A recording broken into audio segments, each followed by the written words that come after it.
Hi everyone, Eggs is back with another video. This time I'm going to cover a very controversial topic in the anime debate community, Naruto versus Ichigo. On every social media you go at the moment, Ichigo is treated like some kind of overpowered and invincible character. But is he really that strong, or is it just hype? Is he really stronger than Goku like many people have started to believe? Well, let's see that really quick. Disclaimer, I want you to hear all my reasonings as to why I think one beat the other. I don't want to jump in the comments and try to clarify things that were already said in the video. So pay attention and draw your conclusions after the end of the video.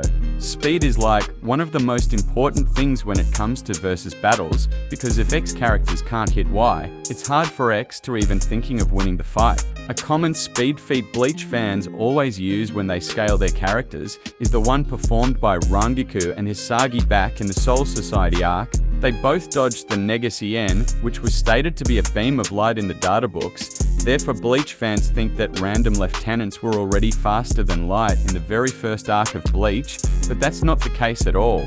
What you're doing by saying that is using an argument from analogy. Just because the Negassi N has light in the name doesn't mean that the attack travel at the actual speed of light. But Eggs, which proofs do you have to say that? Well, many, since that feat got debunked later in the show. Didn't Yhwach dodge light in his base form the very next arc? No, it was stated that the sun in LAS notches was artificial and fake, therefore you can't prove that what Yhwach dodged was real light. Also, we know that LAS notches is essentially a very large building. It was even stated that you could get from one side of the building to a gate, which was presumably closer to the other side, in just 3 days of walking. Now I know that most Bleach fans lack common sense, but try to find one and use it for a moment. How can a building like this house a real sun? The sun is so big that it can host 1,300,000 planet Earths in it. Let that sink in. The destruction of the same LAS notches was calced to be around small country level. So no, this meta isn't good whatsoever, and Yhwach wasn't light speed at all. Even the sky in LAS notches was shown to be fake, and we never even seen that fake sun too. Stop using these copium arguments to wank your characters. Thanks. We have the confirmation that all the previous light speed feats were outliers, since Jin's Bankai speed was confirmed to be just 500 times the speed of sound. But wait, didn't Jin lie to Aizen about his Bankai speed and extension length? Jin never lied about his Bankai being the fastest Zanpakuto. The databooks further confirmed the fact that Jin's Bankai was just faster than the speed of sound. The databooks even described Jin's Bankai to extend with super speed, and as we saw, the super speed in question was just sound speed. Aizen couldn't even dodge an attack that was coming at him at the speed of sound. But wasn't Aizen off guard when that happened? No, Jin was in front of him. If Aizen was really faster than light, an attack so slow would have been perceived by him way before it would have come at him. What's even more ridiculous is the fact that the high-speed movement technique utilized by Hollows and Arrancar, it's called sonido. And guess what? Sonido in Spanish stands for sound, which is the range of speed characters at point of the story we're moving at. I think now it's pretty clear that the first, supposedly, FTL feats in the show weren't a result of light made of photons. Oh, BTW, here it is Ichigo, after having heard that Jin's Bankai was just faster than 500 times the speed of sound. In the Can't Fear Your Own World novels, which took place 6 months after the defeat of Yhwach, so characters should even be stronger, Candace's lightning, amped arrows were stated to be much slower than lightning. It was even stated that Jinjo dodged these arrows in the nick of time and they were slower than real lightning. After Candace got pissed at Ginjo and the others, she was able to actually use a thunderbolt, which was stated as fast as lightning. Back in the 1000-year Blood War arc, true Shikai Ichigo was shown to be able to react and block the same Candace's thunderbolt, which was called electrocution. But sadly for Ichigo, that's the best speed feat we can use, since chapters later, Ichigo was getting pressed and tagged by characters who were relative to Candace and as fast as her electrocution maximum. In these instances I showed to you, Ichigo was even trying to stop Yhwach from invading the Soul Palace, so yes, he was going all out, but he got stopped by lightning speed characters. That's it. In regards of the speed scaling for Bleach, the strongest characters in the verse could be faster, but it's unquantifiable by how much. And to the end of the manga, no attack nor character was stated able to travel at the speed of light, so we'll just say that Ichigo is only lightning speed.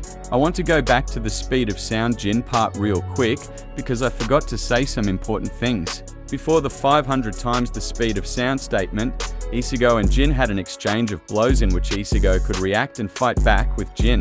Ichigo could keep up with Jin and his normal speed, but he couldn't even see Jin's sword extending. That means that Jin's Bankai, which is 500 times the speed of sound, was faster than the normal speed of said characters. With his hollow mask on, Ichigo was able to barely dodge one attack from Jin's Budo Renjin, and then he proceeded to get no diffed off panel. And I want to reconfirm this. Jin told his Bankai speed to Ichigo too, not only Aizen, and he didn't lie to him. So it's 100% confirmed that Jin's Bankai was only that fast. I don't want to hear the multipliers bullshit, since they all can be proved wrong by looking at all the feats I've shown to you before, and also the Bankai was never ever stated to amp the speed of the user by 5 to 10 times too. So the speed multipliers are totally invalid. So in the end, it's not looking really good for Ichigo in terms of speed, but let's check Naruto now and see if he's slower or faster than him. I want to lowball his speed first, to make sure you'll see the difference between the two characters without giving you unreal or out of the chart feats. In the third Naruto databook, the Raikage was stated to be able to rush almost at the speed of light against his enemies while performing the lariat. In the late war arc, Jubidara was shown to be able to use the Light Fang, which was a ninjutsu that emitted a beam of light. It was stated to cut all things at the speed of light. And you need to keep two things in mind. That was Jubidara with just one Rinnegan, so he was slower and weaker, and the fact that Jubidara is weak and slow AF compared to the top tiers in Boruto, so Baryon mode Naruto should be exponentially faster.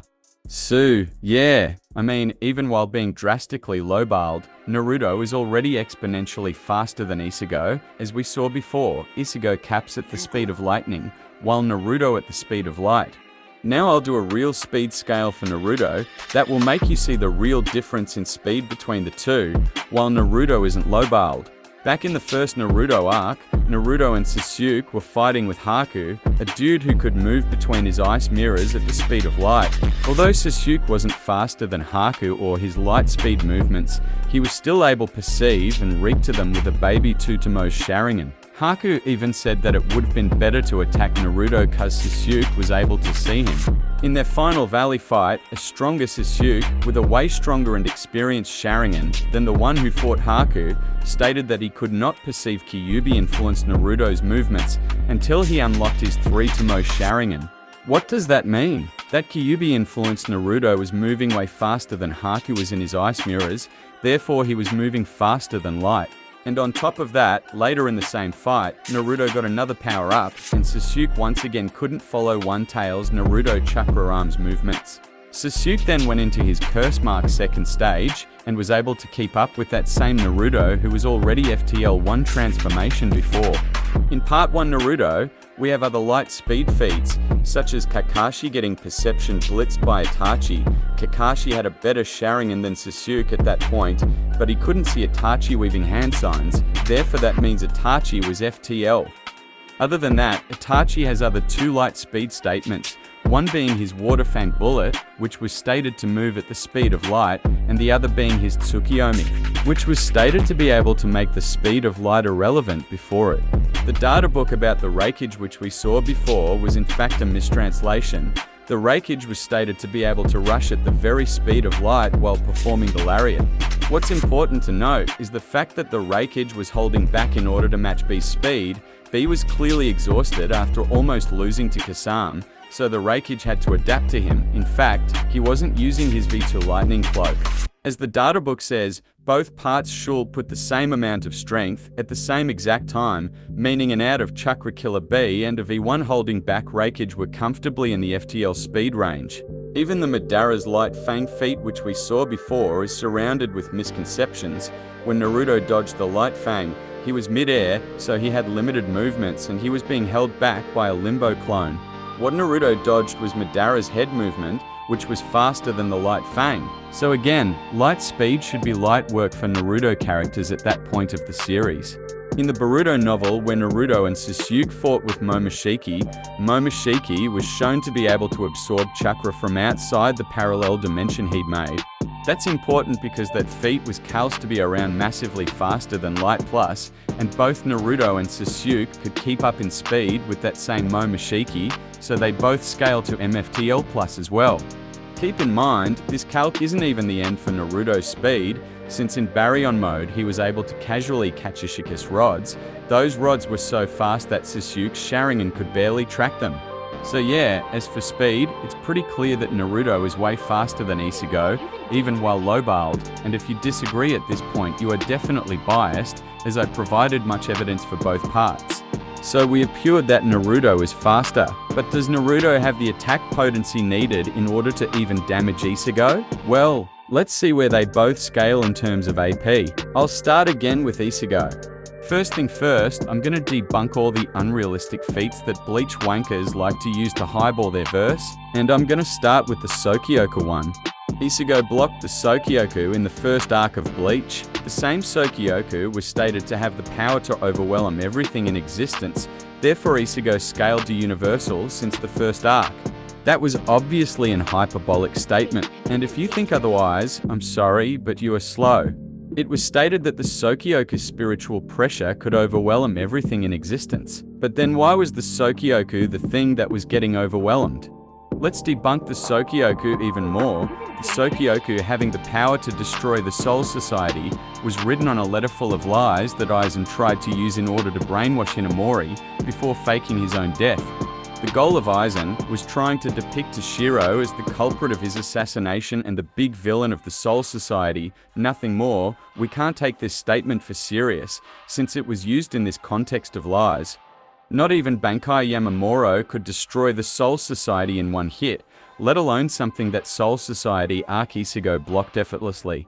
By saying Ichigo was already planetary in the first arc, you're basically implying that he was stronger than Yamamuro, and even people who didn't watch Bleach know that's not the case at all. Aizen, later in the story, explained the real functionment of the Sokyoku. When he wasn't lying anymore, Aizen broke down to us the functionment of the Sokyoku. Aizen needed the Sokyoku in order to extract the Hogyoku from Rukia's spiritual body. Evaporate the outer shell of the spirit with an extensively and highly heated force. That's what the Sokyoku was created for. It was not made to destroy the Soul Society with one attack. As for the star-level Arankarak Aizen and the Espadas too, we already saw before that the sun Aizen created was fake and just a source of artificial light, and also it couldn't have been contained in LAS notches, so that stupid meta is debunked too. But Barudaneg's Ichigo in his Vasto Lord form only was able to blow up multiple layers of hell, therefore he was already multiversal in a weaker form. We are in 2023 and you'll still not understand the fact that the Hellverse movie is not, and I'll repeat it once again, is not canon. Tite Kubo, the author of Bleach himself, wanted his name to be removed from the DVD version of the film. He was initially credited as the executive director, but he felt like he didn't do enough in the production of the movie to deserve that title.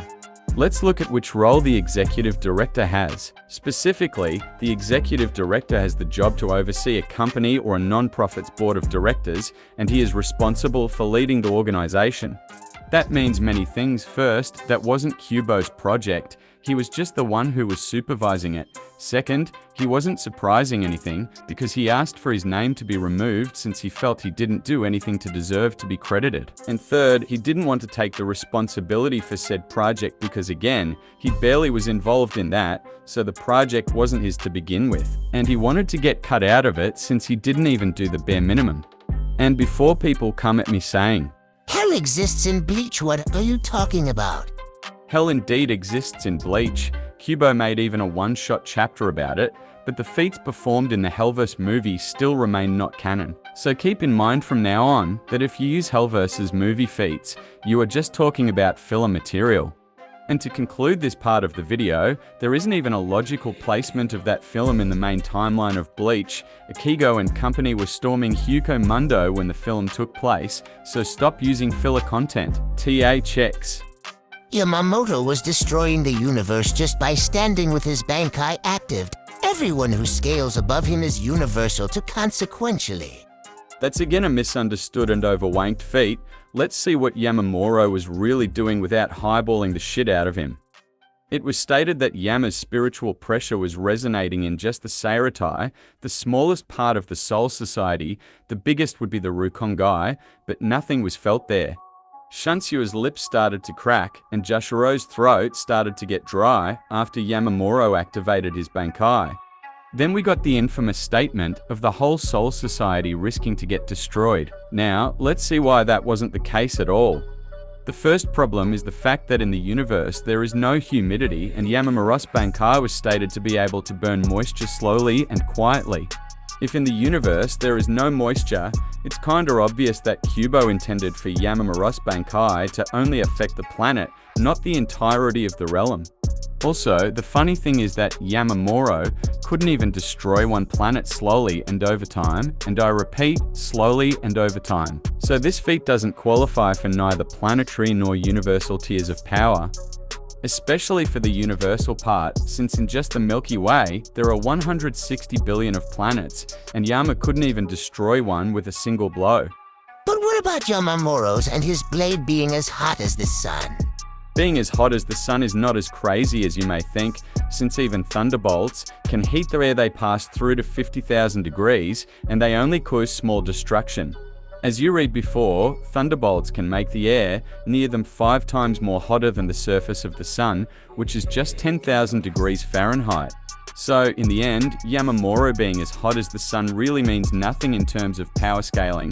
If you can tank a thunderbolt and stay near the explosion, you can stay near Yamamuro's Bankai too, as it is less hot. 15 million degrees are not enough to wipe away a planet, or even worse, a universe. To put that into perspective, the Tsar bomb reaches 42 million degrees Celsius, which are way more than the heat of the sun, and has a DC of only 50 megatons, which is approximately city level. Also, the nail in the coffin for every Bankai Yamamuro universal scaling is the fact that Yamamuro himself explicitly said, "I'm gonna burn you to the ground, Yhwach," and we know that the universe has obviously no ground. But what about Aizen destroying the cleaner? The cleaner was stated to be a being of reason, and Aizen was way above that. So Aizen was outversal in a weak form compared to end-of-series Ichigo. I find it pathetic that some people really believe this, but this whole thing can be debunked in some seconds. Aizen and Urahara already broke the laws of their verse by creating the Hogyoku. The cleaner cannot be destroyed is a law Soul Reapers came up with because nobody was ever able to do so. What Aizen did was proving the claim of the cleaner cannot be destroyed wrong. That statement isn't even a law. Since laws have to be more general and less specific, Aizen merely debunked the belief that the cleaner could not be destroyed. That's it.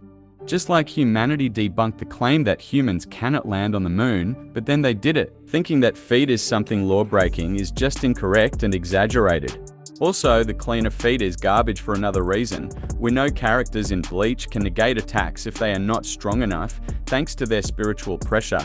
Jin, who isn't outversal in any shape or form, was able to open a hole into Aizen's chest and almost killed him if it wasn't for the Hogyoku. If Aizen was dimensions above Jin, he should have been able to deflect his attack effortlessly, but that didn't happen.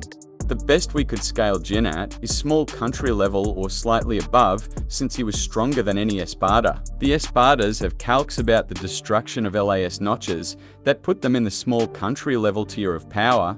So outversal Aizen my ass, since he got damaged by a character with country level AP, and that's being generous. But Aizen was stated to be a 4-dimensional being, and final Getsu the Tenshu Ichigo a 5-dimensional one. The problem here is pretty simple. If you really are a dimensionality above your opponent wouldn't even be able to see, perceive, and interact with you. Shibai from Boruto is the perfect example of an higher dimensional being, since as Amada said, Shibai discarded his body and he's currently not in their dimension. Plus, nobody can see nor interact with him since he doesn't possess a physical body anymore. Aizen could literally see, interact, and tank an attack from final Getsuga Tenshu Ichigo, meaning that they were in the same dimension. We even saw Kisuke being able to again perceive, interact, and seal Aizen with his Kadu, and Kisuke was obviously a 3-dimensional being. Aizen just used a similitude to say that their power had an enormous gap, and Ichigo was massively stronger than him. He simply used figurative language. It's not hard to understand that. The fact that some people believe in this meta is hilarious. Why would Ichigo go as far as to lose all of his Shinigami powers to kill a dude who was a dimensionality below him, therefore an ant, that he would have been able to kill with a flick of his fingers if he really was 5D? But Aizen's Hadou 90 was warping space and time. Distorting space and time by using gravity isn't a feat, but the result gravity manipulation. And it was clear that Aizen wasn't distorting space and time on a universal level, since even way smaller objects, with enough mass, can generate a gravitational field strong enough to bend space and time. But Gremmy created a portion of outer space, which contained multiple stars and galaxies. Therefore, Ichigo, who scales over Gremmy, is at least multi-galaxy level. That's another dumb feat Bleach fans use, but I'm going to debunk it real quick. You'll realize soon that this shit doesn't make any sense. Gremmy literally stated that he was going to use his strongest attack on Kenpachi. The fact that he needed to summon another clone means that Gremmy was in fact going all out while performing the meteor feat. Gremmy's imagination power doubled, and the best feat that he could perform was summoning a meteor that would have destroyed the Seiretai. Keep in mind that Kenpachi himself even said that he never sliced something as big as a meteor, and he needed to go in his Shikai in order to cut it. Now, the meteor feat that an all-out Gremmy performed was called to be around the continental multi-continental tiers of power. Now, I want you to tell me, how is that possible that a dude whose best feat was creating a multi-continental meteor to now suddenly become a multi-galaxy level threat by just summoning 5 more clones? It literally makes zero sense. But it was stated in the novels that he instantly materialized outer space. Okay, answer these questions then. Kenpachi needed to go in his Shikai in order to cut Gremmy's meteor, which was caustic continental/multi-continental. How is that possible that Kenpachi went from those tiers of power to the multi-galaxy range by essentially doing nothing? Like, Kenpachi literally still had his eye patch on, and he didn't use any power up, but you're telling me that he got a galaxy level plus boost just by standing still? Absolutely pathetic. The power of Gremmy gets doubled each time he summoned a new clone. Now how is that possible that Gremmy went from being continental with 2 clones to the multi-galaxy level of power with just 7? Again, it literally makes zero sense whatsoever.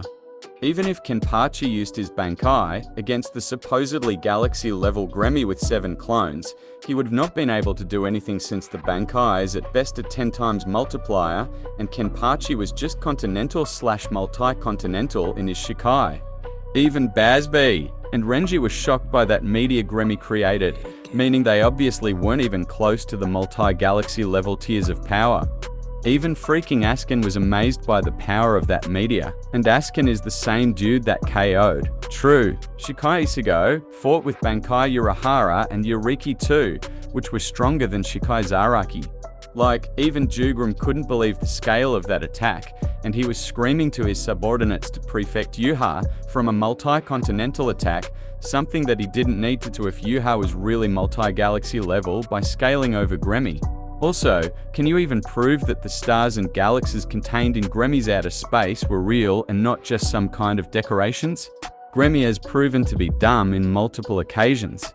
He forgot to keep Yakuru's bones as frail as biscuits because he switched his attention to Kenpachi and forgot about her.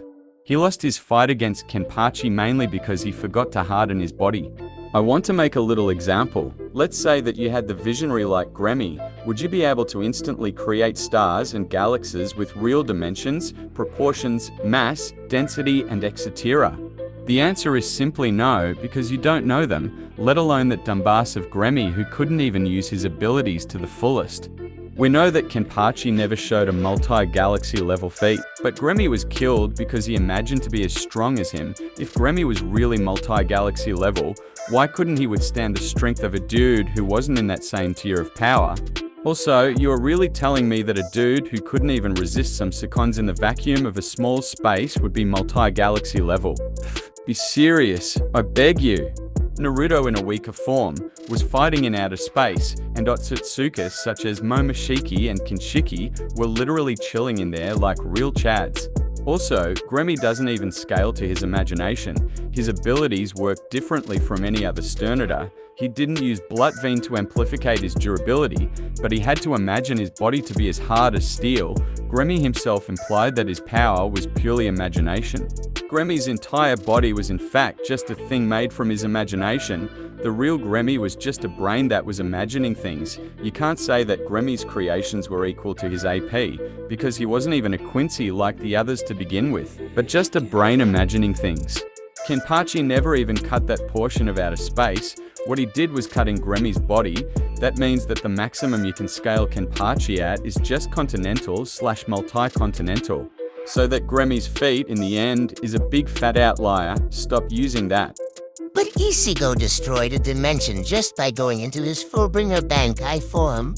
What Ichigo destroyed was a pocket dimension. In the Can't Fear Your Own World novels, Yukio needed the help of Aura, a base Aizen rival, to create a city-sized dimension. You can wank Ichigo breaking Yukio's dimension to a city-level feat, max, but that's it.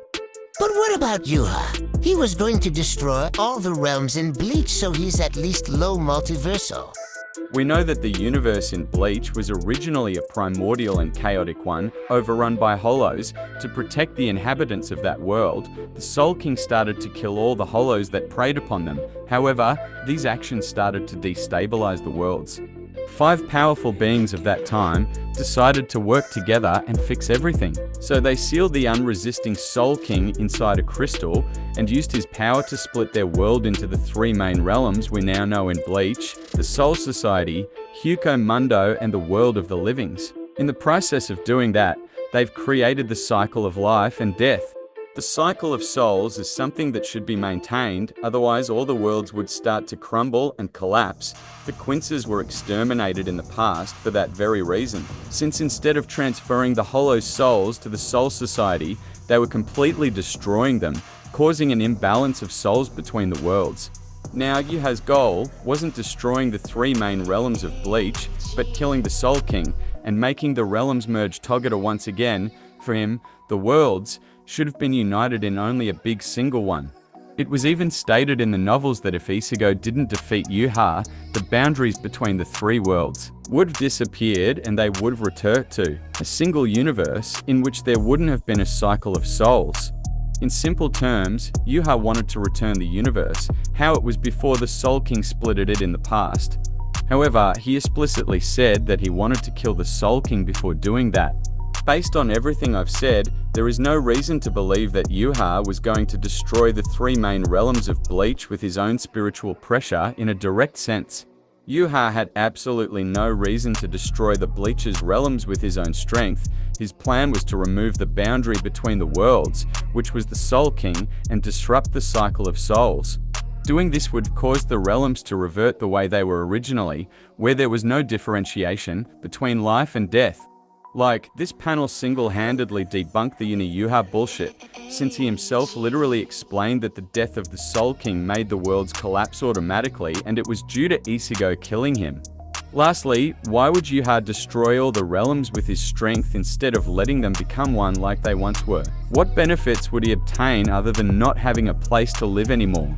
And no, absorbing the Rayo in a vegetative state didn't make Yhwach low multiversal, since true Shikai Ichigo no diffed him some chapters before. It's obvious that the weakened Rayo had trash AP and durability and was just all hacks. But Ganju stated that Yhwach was gutting to destroy the Garganta too, and the Garganta isn't the subject of the soul cycle, so Yhwach was going to destroy the Garganta with his strength. Ganju never stated that Yhwach was going to destroy the Garganta with his own strength. Yhwach stated that anything connected to the Soul Society would have crumbled at the death of the Rayo. The reason why that would have included the Garganta is that the Garganta is the void of space that surrounds all the realms, and the pathway that connects Huko Mundo to the other realms too. So logically speaking, if the worlds started to merge to each other, the Garganta would have gotten destroyed consequentially. But Yhwach was already disrupting the cycle of souls by killing Hollows before invading the Soul Society. Why didn't he continue to do that until the world started to collapse and become one, instead of invading the Soul Society? As we saw before, Yhwach's plan consisted in killing the Rayo, aka the Soul King. If he stayed in Huko Mundo and he didn't invade the Soul Society, he couldn't have done that. Secondly, the Soul Society did not care about killing his own civilians for the sake of maintaining the cycle of souls intact. If Yhwach didn't make a move and kept killing hollows, Shinigamists would have done the same with their inhabitants of the Rukongai, and no cycle of souls would have gotten interrupted in the end. But Yhwach was going to physically destroy the three realms with his Ryatsu, therefore he scaled to that same destruction feat. Again, that doesn't make any sense, since on his deathbed, Yhwach explicitly said that he wanted all the realms to merge together like they once were. So destroying them would not help Yhwach in achieving his main goal. Now, let's say Yhwach was really going to physically destroy all the realms. His only ability to recreate the realms right after would be the Visionary Shrift, the one that Gremmy had before he died against Kenpachi. The problem is that even if the Visionary gives you the power to turn fantasy into reality, it still has limitations, like we saw in the fight between Gremmy and Kenpachi. Gremmy's best feat was creating a small portion of outer space with fake stars and galaxies in. Obviously, Yhwach is stronger than him, and he should be able to use the Visionary better, but going from a mediocre feat like that to creating several universal constructs? Hell no! Another proof that the Visionary has clear limitations is the fact that Gremmy died after imagining his body containing Shikai Zarak his power. Therefore, saying that Yhwach would have created several universal constructs with an ability like that is absolutely ridiculous. We even saw Yhwach reshaping the Soul King Palace into the Wonderneek by using pieces of destroyed buildings in the Seiretai. If his Visionary was so strong, he could have created everything out of naught without having to pick destroyed buildings and merging them over time. Also, if the Visionary was so powerful, why didn't Yhwach imagine all the worlds destroyed instead of spreading his Ryatsu inside all of them? It would have been much more convenient for Yhwach to destroy the worlds by using the Visionary instead of doing so physically with his Ryatsu. Yhwach had no abilities that would have let him recreate the worlds once destroyed, and characters thought that Yhwach rebuilding something as small as the Wonderneek was an astonishing feat. Therefore, Yhwach physically destroying the realms and then recreating them. I don't know. From his ass, it's a very unlikely theory. But Ichigo was a Soul King candidate in the novels, and Yhwach's Ryatsu is currently sealed holding the world's Togeda. Yeah, and so what? Jinjo was a Soul King candidate too, and he's nowhere near universal in strength. Also, read carefully, act as a fuel to make the system that made the three realms continue. And which system made the three worlds to continue with their existence? The cycle of souls. Controlling the cycle of souls doesn't mean that you are universal. The Soul King that was stabilizing the cycle of souls before Yhwach was so weak physically that he got one-shotted by a single slash from true Shikai Ichigo. Yhwach directly confirmed that true Shikai Ichigo was as strong as his Mugetsu form. In Mugetsu, Ichigo was stronger than Yamamuro since he scaled over Monster Aizen, and Yhwach confirmed that he was the only one who could contain Yamamuro's power between the quinces, meaning that Yamamuro and consequentially true Shikai Ichigo would scale over Gremmy, so Ichigo's power would range from multi-continental to planetary with wank if you consider the Yamamuros burning the planet feat true. So, in conclusion, being a Soul King candidate literally means nothing in terms of power. The more races you are, and the most likely is that you will be chosen as one. I've debunked any kind of universal Bleach before, but I think the planetary Yhwach meta is more believable and realistic. There are too many statements suggesting that Yhwach was at least capable of destroying planets, and they do not contradict his goal, since destroying just the planets wouldn't have stopped all the realms to become just one. And also Yhwach wanting to personally destroy the Soul Society, the same place in which they lived, the same peoples that ruined Yhwach's and his entire race's life, was pretty reasonable. I said that I agree on the planetary Yhwach meta, but I have few contentions on here too. Yhwach wasn't destroying the three planets simultaneously, but just the Soul Society first, and he was doing that over time, so it wasn't an immediate planet-wiping feat. Yhwach could probably destroy the three worlds, but not simultaneously, and he couldn't immediately destroy them too. It was a thing done over time, and sadly we can't quantify the time he needed to wipe each planet since he got defeated before actually destroying them. In the end, I would say that Yhwach scales from multi-continental to planetary level with a bit of a wank, and Ichigo scales to that level too, since he was able to damage and kill that same Yhwach. I'm finished with the Bleach AP scaling part. Now I'm going to cover Naruto, and I will again lowball him first for the sake of this video, and then show you his real feats. Let's begin! For starters, Naruto obviously scales over Toneri, the same guy who was able to slice the moon in half pretty casually. Sasuke, moving the Bijous that were in the Chibaki Tensei from the 4th Great Ninja War battlefield to the final valley was cast at small planetary level. Jubato spawning the God Tree from the ground was calced at planetary level. Jubadara spreading the God Tree was calced around planetary to large planetary level. Toneri moving the moon to the earth was calced at large planetary level. Now, Baryon mode Naruto scales over every character who performed each one of those feats, so he should be at the very least in the large planetary tier of power. Now, I'm going to go in depth to his real scaling and increase the caliber of each and every feat slowly. We know that Kaguya Otsutsuki was able to create her own 6 dimensions thanks to her Manaka.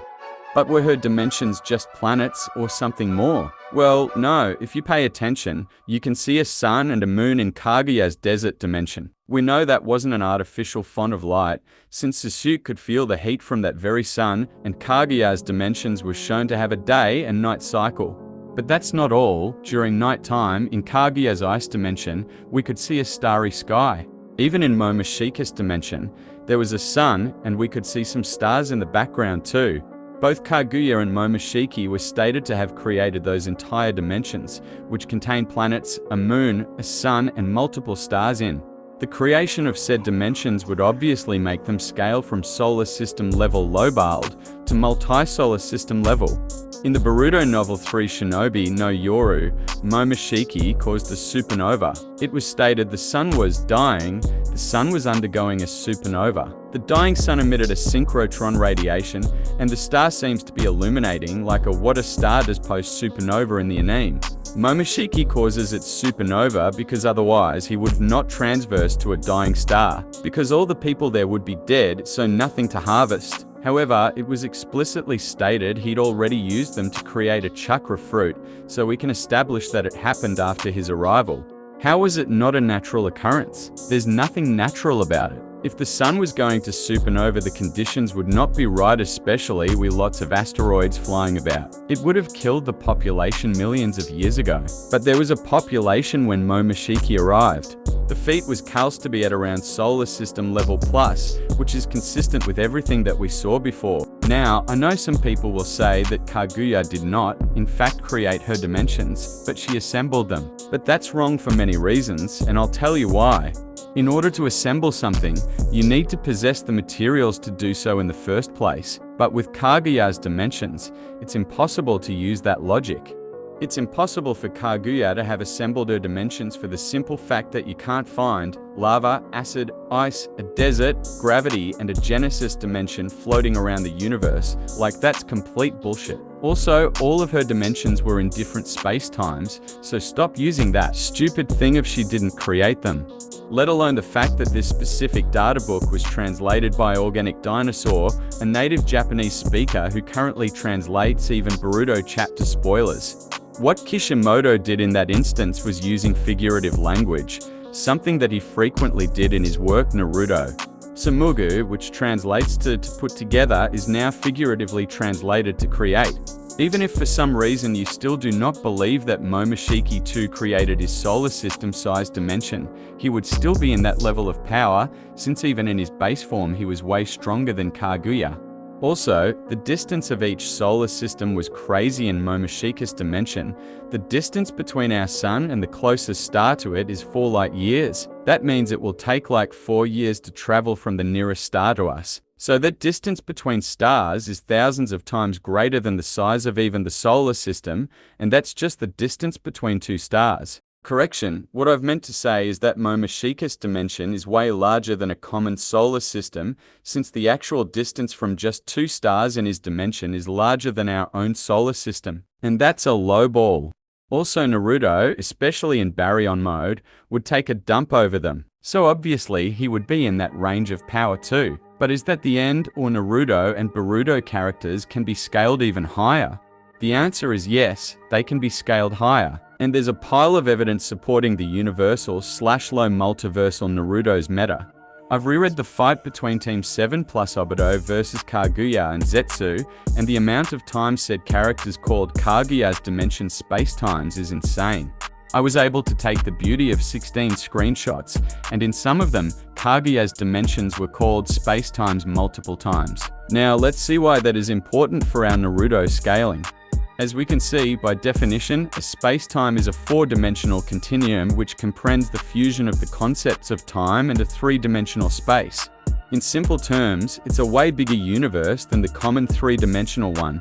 Now we know that Kaguya created her spacetimes as we saw before, so that should already put her in the universal plus tiers of power. And she was able to not only create them, but destroying them too, and instantly recreate them right after. Now, to support the fact that Kaguya's dimensions are indeed universes, at the very least, I'm going to use the Ninja Storm for Naruto game. And yes, all the Storm games were basically proven to be canon, since Kishimoto was directly involved with them. In the Naruto Ninja Storm for game, Kaguya's dimension have stars and nebulae, but there are also redshifts in it, which means that her dimension work on an expansive universe method. It also has a blue shift, which could imply a collision course with another galaxy, similar to the Andromeda and Milky Way galaxy. So yes, even in the games there is enough evidence to suggest that her dimensions are at the very least universal in size. Now I'm going to counter some poor arguments people generally use when they try to debunk universal Naruto. Kaguya's dimensions were stated to be time spaces, not space-times. You need to understand that kanji is written backwards in Japanese, and time-space and space-time mean the same thing in that very same language. Also, there are a multitude of scans which translates to space-time. So this, quote-unquote, debunk isn't valid. The actual kanji for time-space doesn't exist in Japanese, but they translated Kaguya's dimensions as time-spaces in English, just because in Japanese, time is written before space. That's it. Kaguya's expansive truth-seeking orb was going to destroy only the planet they were residing in, and not the entire space-time. Kakashi outright stated that they would have not been able to come back in the dimension they were in if Kaguya's expansive truth-seeking orb successfully detonated, implying that not just the planet, but the entire space-time would have gotten destroyed had they not stopped Kaguya's Zetsu. This is further backed up by the fact that Naruto characters can fight in space, but Kakashi still thought that if Kaguya's Zetsu detonated, they would have not been able to return to that dimension anymore. Also, I know that somebody will bring up the fact that the real translation for this scan says space. However, in this context, like I explained before, space can mean universe too, and that's what Kaguya was going to destroy and recreate. Like, just because they used the term space one time over the mountain of evidence supporting that Kaguya was going to destroy a space-time as a whole, it's ridiculous. But in the data book, it says that Kaguya was going to destroy and recreate just a Sakai, which translates to world in English. Sakai doesn't inherently mean just world, but the same word has three different meanings: society, world, and universe. We know that Kaguya's space-times had no population in them, so it cannot mean society in this context. And it cannot mean world too, since we saw before that Kaguya's space-times contains a planet, a moon, and multiple stars. The most logical interpretation would be the universe one based on all the evidence I've provided before. Kaguya's Zetsu was stated to enclose the power of all creation. The kanji used there for all creation means Shinrabansho. Shinrabansho stands for universe, all creation, and all thing in nature. All of that, in simple terms, stands for universe. So yes, in short, Kaguya's Zetsu enclosed the power to destroy and recreate the universe from naught. But Kaguya needed to absorb the chakra from the Shinobi Alliance to enlarge her Zetsu. We saw what happened with Madara when he was absorbing too much chakra and his body couldn't contain it. He was literally exploding because Kaguya's chakra far surpassed his own one. Meanwhile, when Kaguya finished absorbing the Shinobi Alliance's chakra, she was fine and there were no sign of her imploding, meaning she scaled to her Zetsu. Also, Kaguya absorbed the chakra from the Alliance and then she pumped it in her Zetsu, since even Zetsu stated that Kaguya herself got stronger too, meaning she absorbed the chakra for herself first. The reason why Kaguya wanted to absorb the chakra from the alliance is because she was getting weaker after she spammed her Manaka, not because her Etso feat was impossible to perform without a power supply. Also, you are acting as if the Shinobi Alliance's chakra is a big deal, when in reality Naruto, in just his KCM2 form, was able to amp that same Shinobi Alliance for multiple times. Also, Kaguya in the past had no one from which she could absorb chakra to perform her Etso, since her herself was the progenitor of chakra, and nobody possessed chakra until Hagoromo spreaded it. I want to add something that I forgot before to support the space-time Kaguya argument. Obito could spam the Kamui in the main universe, but he had trouble using it in Kaguya's dimensions. He stated that the problem was the vastness of them, implying they were bigger universes, so space-times. Sasuke explicitly said that he could teleport only to finite distances. He was able to teleport to where Sakura and Obito were, just because he was able to swap place with Sakura's vest, implying that if it wasn't for that same vest, Sasuke would have not been able to teleport due to Kaguya's dimensions being infinite. Kaguya's and Momoshiki's dimensions were outright stated to be hyperspaces too, so 4D constructs, therefore they would both scale to Uni Plus due to them both having created them. And lastly, Naruto, who was able to sense limbo clones that existed in a distant world in the main Naruto universe, wasn't able to sense Sasuke while they were separated between just two of Kaguya's dimensions. Implying again the fact that Kaguya's dimensions were indeed separate universes, at the very least. So in the end, Naruto is not only faster than Ichigo, but way stronger too, since he ranges from Solar System to Universal Plus, while Ichigo is just planetary, with the benefit of doubt. And keep in mind, Solar System Naruto is an extreme lowball after everything I've covered before. Now I'm going to talk about their hacks and abilities really quick. Ichigo can use many Getsuga Tenshu variations, and he can even fuse his Getsuga Tenshu with his Gran Race Hero. Ichigo can use Blood Vein to boost his defense. He has immense endurance as shown in his Dangai training and immense quantities of Ryatsu. He's a competent swordsman and a smart fighter with a pretty good battle IQ. He's even insanely strong physically, as shown when he broke Aizen's Hadou 90 with his bare hands. And of course, he can attack the enemy's soul directly with his Zanpakuto.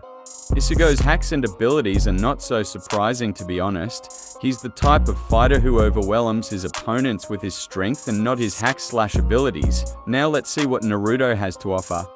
Baryon Mode Naruto 2 is not an hack/abilities based fighter, but more like a brawler one. However, he has still access to some juicy abilities and hacks. Firstly, I want to clarify a common misconception. Naruto in his Baryon mode can use his jutsus. They opted to take down a Shiki via taijutsu only because the only way to defeat him was via burning his lifespan. Kurama literally stated that Naruto was stronger than a Shiki, but trying to take him down would have not been possible with common methods since the Baryon made drawbacks were too great. So in his Baryon mode, Naruto has still access to the Rasengan and its uncountable variations. However, he cannot use the ones exclusive to his Sage of Six Paths mode, since he's not using the chakra of the other Bijouas while in Baryon mode. He would still have access to his Raisen's Hurricane, which is a durability negation attack that acts like a poison. And it's the same here as with the Rasengan. He cannot use the Six Paths variations of this jutsu, but the normal ones like the mini Raisen's Hurricane, yes. One of the most important ability Naruto can use is obviously the Cage Bunshin no Jutsu. He can create thousands of clones and jump Ichigo with them. Naruto has access to various sexy jutsus and can get Ichigo off guard with them. Naruto can shave off Ichigo's lifespan, but that ability is kinda useless against opponents who possesses a normal lifespan, like Ichigo in fact. And last but not least, Naruto can still use his thousands years of death jutsu, the most powerful technique in the Naruto franchise. Sadly for Ichigo, I'm gonna have to give the victory to Naruto, even in this category. This is not an utter stomp, but if I used Sage of Six Paths Naruto, which is way more haxed, it would have been so. Now, I'm gonna fix some misconceptions, and then I'll give you the final verdict of this matchup. Naruto can see Ichigo, and there are many examples as to why in both the series. First of all, we know that chakra is the combination of spiritual and physical energy. Sasuke has interacted with souls and Shinigami multiple times in the series and Naruto too. Naruto could see his soul getting extracted by Nagato. He was able to touch it and pull it back, so he can see, touch, and interact with souls. Everyone on the battlefield could see Ghost Hagoromo. The ghosts of the old cages were able to summon Team 7 from Kaguya's dimension. Chooser and a fodder shinobi were able to see Dan in his spirit form. Now, Bleach characters have Riryoku, which is spiritual power by definition. It's literally stated that every human in Bleach has Riryoku, and people with an above-average amount of it can see Shinigamis. We have appeared that chakra is spiritual energy too, so Naruto would be able to see Ichigo. You want the definitive proof? Here you go. Ichigo in his human form could see spirits because he had high level of Riryoku. He could even see Rukia and kick her, so Naruto should be able to do so too. Now, would Naruto get soul crushed by Ichigo's spiritual pressure? Well, the answer is once again no. Let's see. Why? Soul Crush was shown to work only against literal fodder characters with little to no Riryoku. For example, we saw Aizen killing just a common human and burning the hands of a fodder Shinigami. I don't have to tell you that Naruto possesses almost unlimited chakra reserves. And as we saw before, chakra is spiritual energy too, like Riryoku. So with his immense spiritual energy, Naruto would not get soul crushed by Ichigo. Hence, I can even argue that the one that would get soul crushed is Ichigo, since Naruto has far more chakra, therefore spiritual energy than him. In the end, the result of this matchup should be clear. At this point, Naruto stomps beyond the concept of difficulty. I would be the fastest character in Bleach if we were to put him in that series, and KCM2 Naruto would outscale every character in Bleach in terms of AP. Also in the abilities and hacks department, even in a boxer-like form, Naruto has still the edge over Ichigo. Now I'm going to give you my final considerations about the Naruto vs. Bleach topic in general before ending this video. It's obvious that the Naruto/Boruto verse is exponentially stronger than the Bleach one. We have characters that went around the universe eating planets to upgrade themselves for more than 5,000 years. We even got Shibai, a character who is a dimensionality above characters like Kaguya, the same Kaguya who could destroy and recreate a 4D construct pretty easily. And then we have Ida and Demon too, cyborgs created by using the DNA of this same transcendental being, and Naruto in Baryon mode is arguably stronger than them. It's clear that Bleach isn't close to that levels whatsoever.